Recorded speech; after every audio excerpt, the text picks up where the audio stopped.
bow tuning is as much art as it is science. Now, when you go to a pro shop and they initially set up your bow, there's a couple things that you want to check to make sure that your bow initially was set up correctly. So if you nock an arrow, if you're using a release and you're right-handed, it's good to see that your nock is a little bit high, so it's just above parallel as compared to what your riser is. Once you've established that, it's just a good place to start your nock position.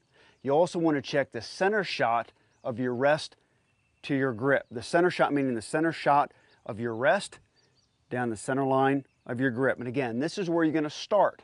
Once you have this initial setup, the really only way to determine if your bow is properly tuned for you, for your particular form, is to shoot it through paper.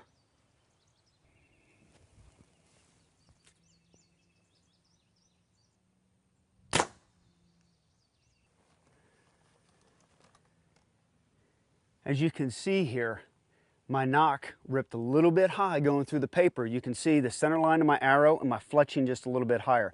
What that means is that I have to bring my nock down.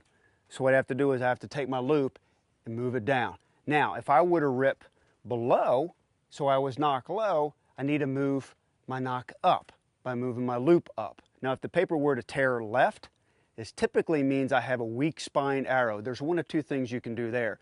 You can change the spine of your arrow. I'm shooting Maximus 250s. I can jump up to a 350. Or if it's, within a half an inch or so, a lot of times you can just move your rest. I want to move my rest left when I tear left. Now, if I tear right, it typically indicates a strong spined arrow, and I want to move my rest right. And again, if you're within just a slight tear up, down, left, or right, it is correctable by moving your rest or by moving your nock point.